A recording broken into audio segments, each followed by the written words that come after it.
Hi friends, welcome to Appu and Manju Kannada vlogs. ಇವತ್ತು ಶಿವರಾತ್ರಿ ಹಬ್ಬ. ಶಿವರಾತ್ರಿ ಅಂದರೆ ಶಿವನನ್ನು ಪೂಜಿಸೋದು ಒಂದು ಸ್ಪೆಷಲ್ ಅಂತಲೇ ಹೇಳ್ಬೋದು. ಅದರಲ್ಲಿ ಇದು ಮಾಘ ಮಾಸ ಆದ್ದರಿಂದ ವಿದುರಾಶ್ವತ್ಥ ಪೂಜೆ ಮಾಡೋದು ವಿಶೇಷ ಅನ್ಬೋದು. ಸೂರ್ಯೋದಯಕ್ಕೆ ಮುಂಚೆ ಎದ್ದು ಮಾಘ ಸ್ನಾನ ಮಾಡಿ ವಿದುರಾಶ್ವತ್ಥ ಹತ್ರ ಹೋಗಿ ಬ್ರಹ್ಮ ವಿಷ್ಣು ಮಹೇಶ್ವರ ಇರುವಂತಹ ಅರಳಿ ಮರದ ಬುಡದಲ್ಲಿ ಪೂಜೆಯನ್ನು ಮಾಡಿದ್ರೆ ತುಂಬ ಪುಣ್ಯ ಫಲ ಸಿಗುತ್ತೆ ಅಂತೇಳಿ ಈ ತಿಂಗಳು ಪೂರ್ತಿ ಮಾಡ್ತಾಯಿದ್ದೀವಿ. ಇವತ್ತಿನ ದಿನ ಶಿವರಾತ್ರಿ ಆದ್ದರಿಂದ ಇವತ್ತು ಬೆಳಗ್ಗೆನೇ ಎದ್ದು ನಾನು ಮತ್ತು ನನ್ನ ಫ್ರೆಂಡ್ಸ್ ಸುಮಾ ಇಬ್ಬರು ಹಳ್ಳಿ ಮರದ ಬುಡದಲ್ಲಿ ಪೂಜೆಯನ್ನು ಮಾಡಿ ಬಂದ್ವಿ. ಮತ್ತು ಅಲ್ಲಿ ಒಂದು ಪುಟ್ಟದಾದ ಶಿವಲಿಂಗ ಅನ್ನೋವನ್ನು ಸ್ಥಾಪಿಸಿದ್ದಾರೆ. ತ್ರಿಶೂಲ, ನಂದಿ ಮೂರನ್ನೂ ಕೂಡ ಅಲ್ಲಿ ಸ್ಥಾಪಿಸಿದ್ದಾರೆ. ಅದರಿಂದ ನಾವು ಅಲ್ಲೇ ಶಿವನಿಗೆ ಅಭಿಷೇಕ ಎಲ್ಲ ಮಾಡಿ ತುಂಬ ಸಂತೃಪ್ತಿ ಪಟ್ಕೋಬೋದು ಅಂಥೇಳಿ ಪೂಜೆಗೆ ಹೊರಟಿದ್ದೀವಿ. ಬನ್ನಿ, ಇವತ್ತು ಹೇಗೆ ಪೂಜೆ ಮಾಡಿದ್ವಿ, ಏನೆಲ್ಲ ಮಾಡಿದ್ವಿ, ಯಾವ ದೇವಸ್ಥಾನಕ್ಕೆ ಹೋದ್ವಿ, ಏನೇನಾಯಿತು ಇವತ್ತಿನ ಪೂರ್ತಿ ದಿನ ಅಂತೇಳಿ ನೋಡೋಣ ಬನ್ನಿ ಫ್ರೆಂಡ್ಸ್.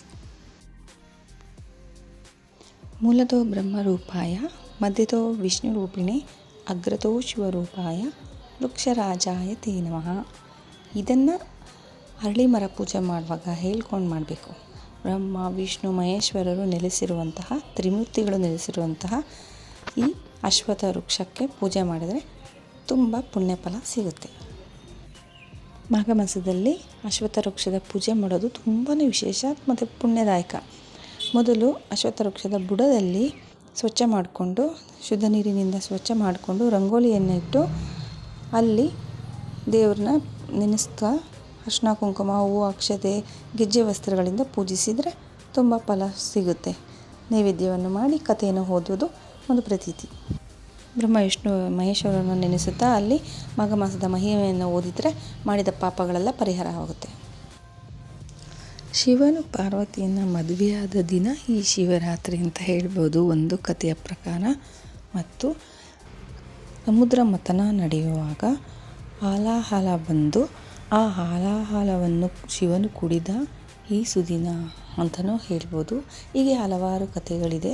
ಶಿವನನ್ನು ಉಳಿಸ್ಕೊಳ್ಳೋದಕ್ಕೆ ಯಾವ್ಯಾವ ರೀತಿ ಪೂಜೆ ಮಾಡ್ಬೋದು ಆ ರೀತಿ ಎಲ್ಲ ಪೂಜೆ ಮಾಡಬಹುದು. ಅವರವರ ಪದ್ಧತಿ ಪ್ರಕಾರ, ಅವರವರ ಇಚ್ಛೆ ಪ್ರಕಾರ, ಅವರ ಅನುಕೂಲ ಪ್ರಕಾರ ಎಲ್ಲರೂ ಪೂಜೆ ಮಾಡ್ತಾರೆ. ನಾನು ಈ ರೀತಿಯಾಗಿ ಒಂದು ಪುಟ್ಟದಾಗಿ ನಾನು ಮತ್ತು ನನ್ನ ಗೆಳತಿ ಹೋಗಿ ಪೂಜೆ ಮಾಡ್ಕೊಂಡು ಬಂದ್ವಿ.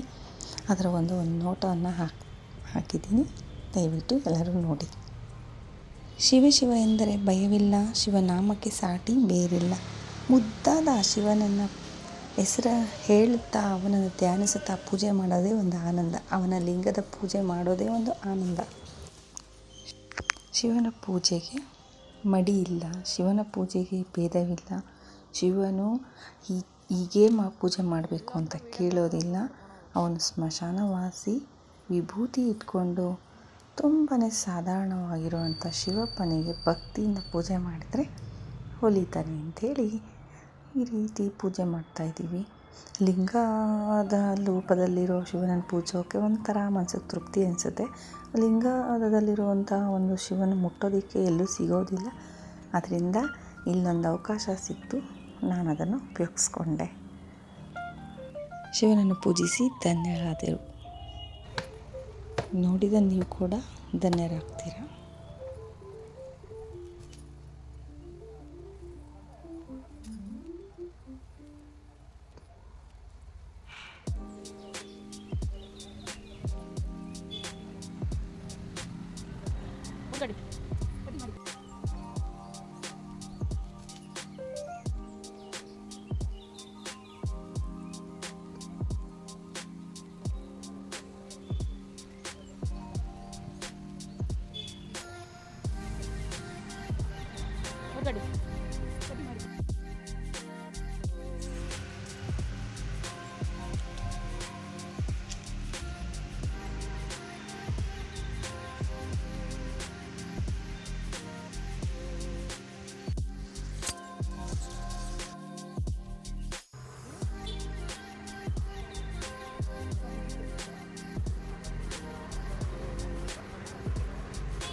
ದೇವಸ್ಥಾನ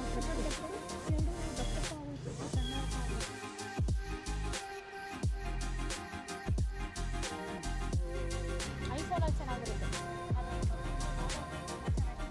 ಅದೇನಂದ್ರೆ ಫಿಲ್ಟ್ರ್ ಇರಲ್ಲ.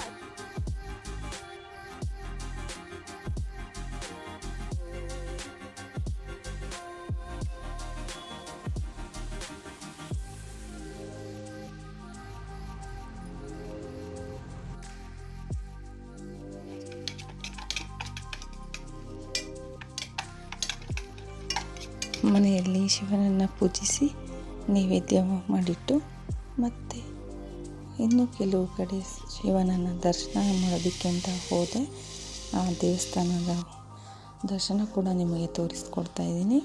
ಮತ್ತು ಸಂಜೆ ಮಂಜುನಾಥ ದೇವಸ್ಥಾನದಲ್ಲಿ ಅಮ್ಮನ ಗ್ರೂಪಿನ ಸಂಗೀತ ಕೂಡ ಇತ್ತು. ಸಹಸ್ರನಾಮ ಹಾಡುವ ಕ್ಲಾಸ್ನ ಅವರೆಲ್ಲ ಫ್ರೆಂಡ್ಸು ಅಮ್ಮ ಎಲ್ಲರೂ ಸೇರಿ ದೇವರ ನಾಮವನ್ನು ಹಾಡಿದರು. ಅದರ ಒಂದು ಕ್ಲಿಪ್ ಕೂಡ ನಿಮಗೆ ತೋರಿಸ್ತಾ ಇದ್ದೀನಿ.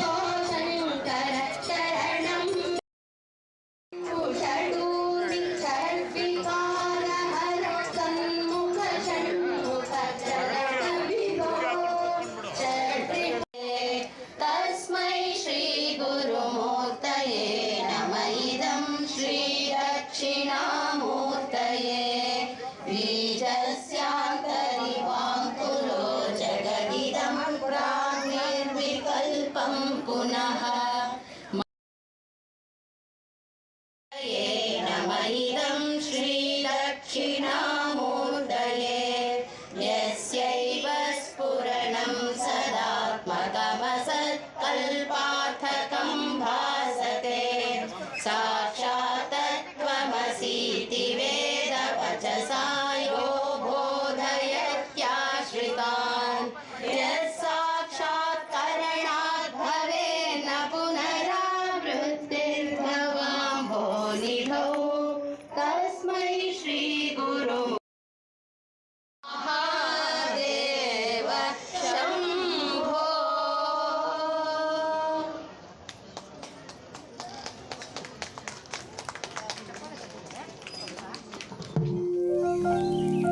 ಎಲ್ಲ ಶಿವಭಕ್ತರಲ್ಲಿ ವಿನಂತಿ.